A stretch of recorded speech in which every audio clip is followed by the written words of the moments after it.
Bonjour, welcome to today's session looking at teaching colours in French in primary, focusing predominantly on middle and upper primary, although we'll also look at activities for lower down as well. Okay, so as a lot of people already know their colours, we're going to start off with some anagrams. So this might be something you might do in upper school, middle upper school, when children have already learnt the colours. And it's also a good way of looking at spelling of words, and it's actually getting them to read. So have a go yourself, make a note of 1 to 11 and see if you can work these out. If I was doing this with a group of children, I would make sure there was support available, probably in the form of a poster with the keywords for colours on the wall or on the whiteboard, just to give them that support if they need to. Anagrams are surprisingly difficult, so it is quite a good activity as an extension activity, or to, if you've got a multi-composite class, it can work well with the older or more able learners.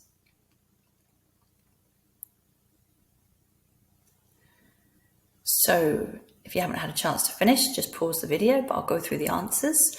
Numéro 1, bleu. Numéro 2, orange. Numéro 3, gris. Numéro 4, rouge. Numéro 5, vert. Numéro 6, noir. Numéro 7, blanc. Numéro 8, marron. Numéro 9, violet. Numéro 10, rose. And numéro 11, jaune. So you can see we've done some reading already, and we've done some listening, and so matching up sounds and words. Obviously, we can also show the words. So here we have them in French and English, and there are sound files in the PowerPoint that you can click on to remind you how they sound. Now, if I was teaching colours with children, I'd think very carefully about how many I was teaching.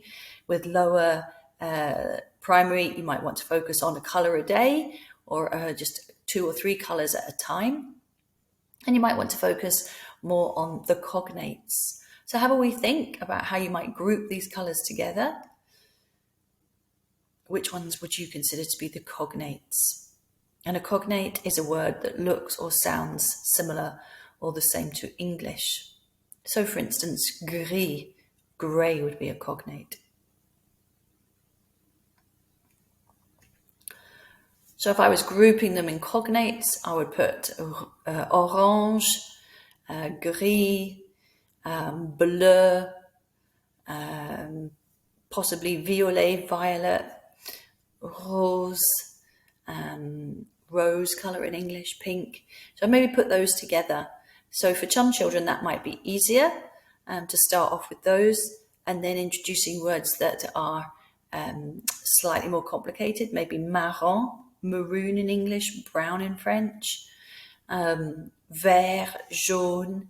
These words don't look like the English, and so they're quite difficult for children to remember them.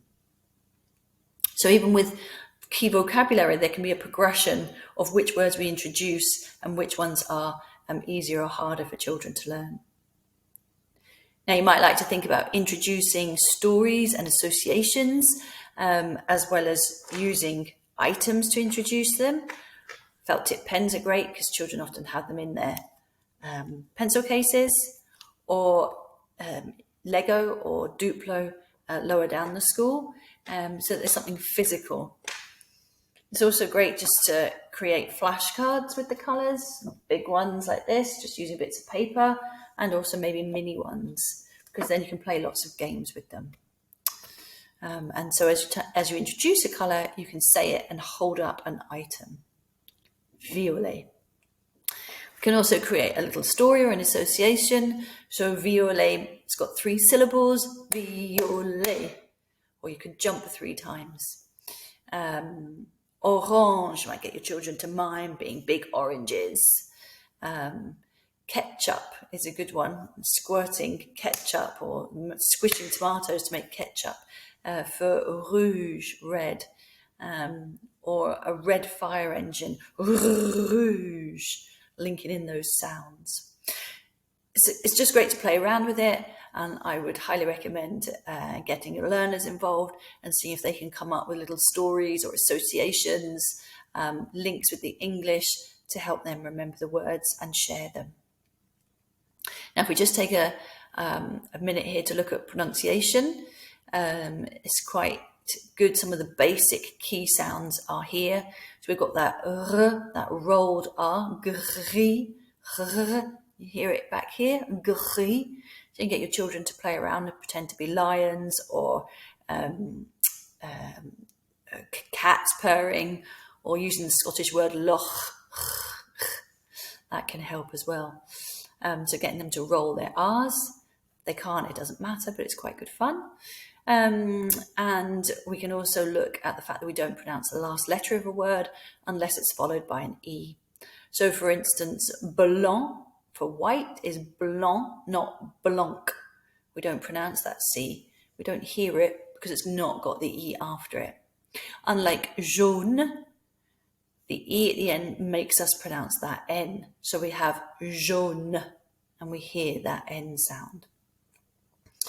Some of the vowels are different as well. Violet, iole, violet, not violet, as in English.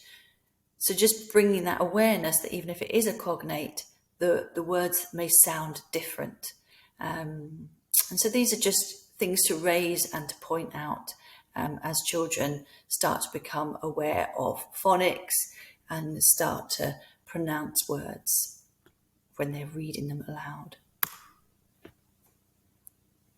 Okay, a wee activity just to focus on questions. So colours is a good topic to introduce other associated vocabulary around it or phrases and build progression. So that if you're working with a multi-composite class or if you're wanting to differentiate and extend, you've got different options. So for instance, we could give our children an item or a flashcard and we could say bleu, bleu, using my voice as intonation to go up. A single word, is it blue in other words? Bleu? Oui, oui, bleu. And they can repeat it, and as you see, there's no voice going up for them because it's not a question. Bleu? Oui, bleu. It's just a statement. We can also turn that into a question by saying, do you have blue? Again, with our voice going up. Tu as le bleu? Tu as le bleu? We can turn that around and make it into a question without our voice going up. As-tu le bleu? As-tu le bleu? So just by changing the words tu and a around, it makes it automatically into a question. And the last question there is putting a question word in. Est-ce que, do you? Est-ce que tu as le bleu? And you can use est-ce que with a whole variety of questions, okay? So, and topics. So that's a really useful phrase. So they're all possible question phrases, and it's just a different way as you as a teacher. Sometimes we can just differentiate and work with children of different levels by using different questions so that they're hearing and responding to slightly more complex language. So even with something simple like vocabulary on colours. Okay, the key grammatical concept with colours is to look at the adjectives and how they end when we use them in that way. So have a look at some of these phrases. You might like to pause the video here, see what you notice about them, and see if you can make a note of it. So I'll just say them out loud to help you. Un citron vert, une pomme verte, des citrons verts, des pommes vertes. And then we've also got une prune violette and une orange orange. Okay, so Hopefully you notice that the spelling of the colour word changes. We've got vert, vert, vert, vert. So we've got different letters at the end, E and S and ES. And hopefully you noticed that that depended on whether it was one, citron, a lemon. Here it's actually a lime, or citron vert is a lime, but and or is it un masculine, une feminine, and they being our plural. Again, is it plural singular or plural? Plural masculine or plural feminine. So we're going from looking at genders, masculine and feminine, and also looking at numbers and combining the two. And then hopefully in the exceptions to the rule, you notice that violette, we actually double the last letter, and orange, there's no extra E added. So there are some exceptions to the rule. So these are things that children may well start to notice when they're hearing the words, when they're seeing the words written. And I think it's really important just to bring awareness to it, not to shy away from it. And if they're interested, to start to explore it with them, get them to be language detectives, get them to see if they can work out. And they'll be able to work out that there's different spelling. They might not know why, and that's where you can come in and explain. So I've put the key points here for you to read through, okay? And they're also on language tips in Power Language. There is little video animations for you as well. So that's something just to bring awareness to, and as children go up through the school, is to get them to start to use adjectives correctly. I just wanted to look at the possible progression in terms of language structures. Obviously, adjectival agreements there is one example of that, but we can also look at different question words. So in P1, we might look at just saying what colour something is.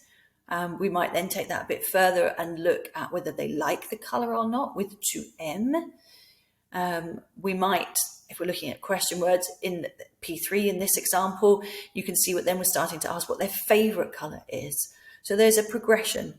So you can recycle the same language, colours, but put it in a different context, or put it in a different language structure. So that's the sort of complexity of language. We can also look at depth in terms of variety of vocabulary. So we might have basic colours that we introduce at the start, and then we might extend that. For instance, P1, we've got the key colours. By P2, we're introducing a few more colours.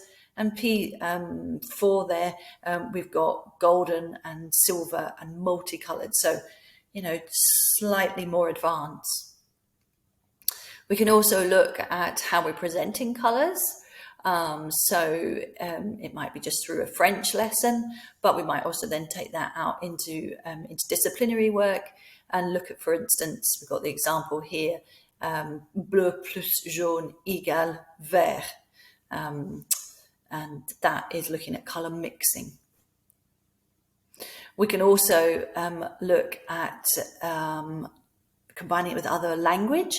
So we've got numbers here, une pomme jaune and deux pommes jaunes. So we're combining two sets of vocabulary.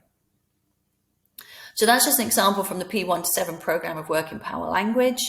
But once you understand that concept of progression in terms of language structures, variety, contexts, you can then apply that to any language that you're introducing. And that's, again, really useful for multi-composite classes or differentiation. Okay, so let's move on. And let's look at a poem.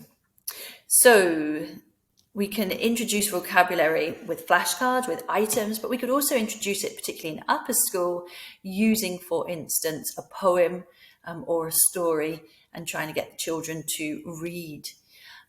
So here's a little poem about a mouse. It's one I found on Pinterest.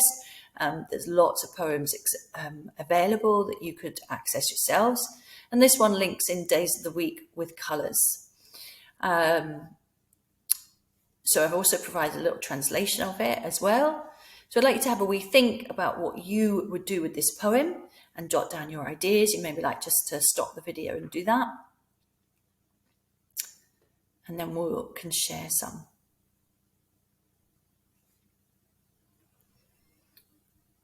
Okay, hopefully you've come up with lots of ideas. And these were ideas that came from different colleagues that I've been working with. And again, you can access the PowerPoint and look at these in more detail. So as I was talking about progression with colours, one important thing in terms of progression is to look at how we progress across the 4 language skills, initially of listening and talking, and extending to reading and writing. And that's another way that you can differentiate within a class. And so you can see here, there are some specific examples focusing on reading and writing.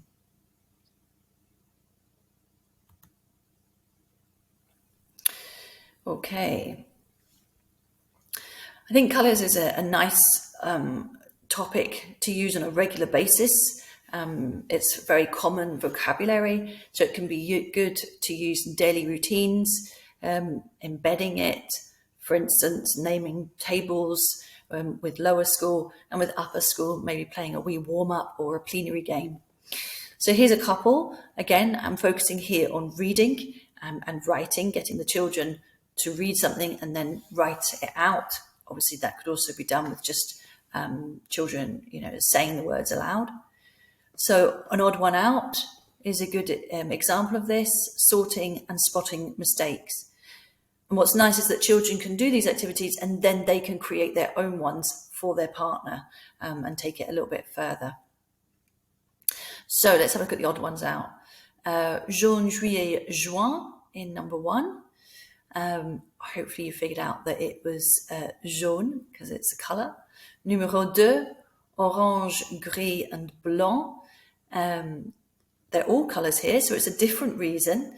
So here I was actually focusing on the last letter. Gris and blanc don't have an E, so we don't pronounce that last letter. So focusing on pronunciation. Numéro 3, août, 15 and septembre.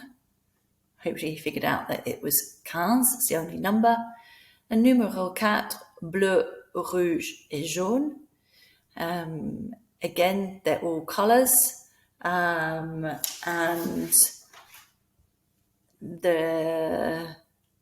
can't remember now why I chose, what was the odd one out? Bleu, perhaps, because it was the only one that sounded like English. So it was quite challenging. Obviously, I'd make it probably simpler for children, but I was just going to show you that you can use it in different ways for just topic vocabulary, to look at pronunciation, to look at spellings, and to look at like cognates. With the sorting, you'll see there's a variety of vocabulary there. How could we sort those? And hopefully that springs to mind is colours, months, numbers, days of the week. And obviously you can get children to put them in the correct order. Spotting the spelling mistakes. Here I am looking at working on pronunciation, matching sounds with words. So what do they say and what do they write? So bleu, EU at the beginning, number 1 instead of UE. Numéro 2, blanc, what letter is it missing? A C at the end. Numéro 3, noir, writing it as it sounds, should be OIR. And numéro 4, violet, should be ET at the end, not AY. Okay, so I haven't talked through all these activities, but these are different activities that I like to use when I'm looking at the topic of colours that work well. So choice of vocabulary, so 2 things, c'est bleu ou orange, give them a choice of 2. The choice of vocabulary, sorry, was referring to what do we teach and when. Duncan's game. So Duncan's game is where you have words and you can write them up on the board, or you can show pictures and you say the word and children repeat it if it's the correct one. So I might go rouge, jaune, violet, bleu. So they wouldn't say bleu because it's not right. Order in 2 teams. You might order colours that you show them some flashcards, and then they have to order them and see if they can remember the order that they've seen them in. Touch or find.